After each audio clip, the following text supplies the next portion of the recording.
हरियाणा के भिवानी जिले के सिवानी उपमंडल के सबसे बड़े गांव बरवा के राजीव गांधी खेल परिसर में आज खिलाड़ियों को किट बांटे गए।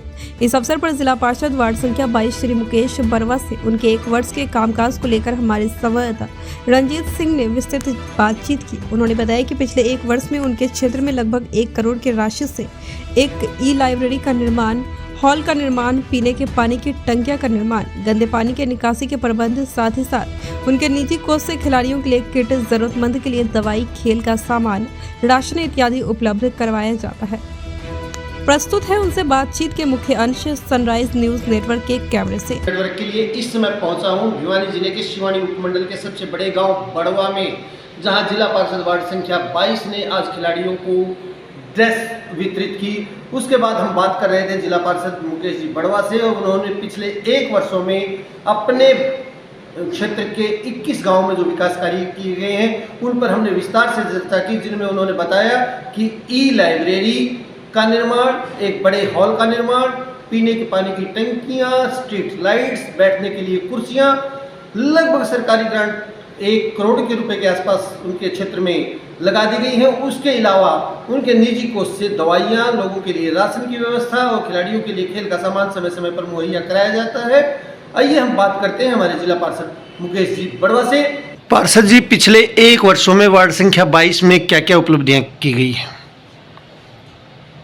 वार्ड संख्या 22 जिला परिषद भिवानी, तो कुछ कार्य करवाए गए और मैं समझता हूँ लगभग 1 करोड़ के करीब जो ग्रांट हमें मिली है वार्ड संख्या 22 में, उसमें मुख्य रूप से रामलीला ग्राउंड में हाल का निर्माण है, बड़वा गांव में ई-लाइब्रेरी है, कुछ गांव में पानी की टंकियां हैं, देरजा में गंदे पानी की निकासी का काम है।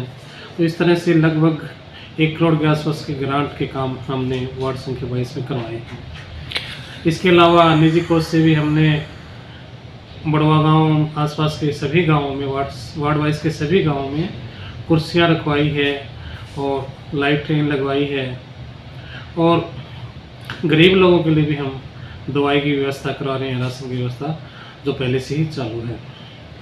आज खिलाड़ियों को आपने खेल का सामान वितरित किया। पीछे भी हमें जानकारी मिली थी कि आपके निजी कोष से खिलाड़ियों के लिए सामान मुहैया करवाया था। खिलाड़ियों को लेकर के आपके आगामी कार्यक्रम क्या है? बिल्कुल, पीछे भी हमने खिलाड़ियों की मांग के अनुसार उन्हें सामान उपलब्ध करवाया था, बड़ुआ में भी, खेड़ा में भी, कुछ अन्य गाँव में भी, और आज भी हमारे कोच साहब की मांग के अनुसार हमने खिलाड़ियों को जो है ना ड्रेसें वगैरह दिलवाई है। और खिलाड़ी मैं समझता हूँ बड़ुआ से जो छोटे छोटे बच्चे हैं अच्छा खेल रहे हैं, और उम्मीद करता हूँ इंटरनेशनल लेवल तक वो पहुँचेंगे। तो हम सभी को उनका उत्साह बढ़ाना चाहिए और जितना भी हो सहयोग करना चाहिए। और बने रहिए सनराइज न्यूज नेटवर्क के साथ। मैं रणजीत सिंह, हरियाणा से।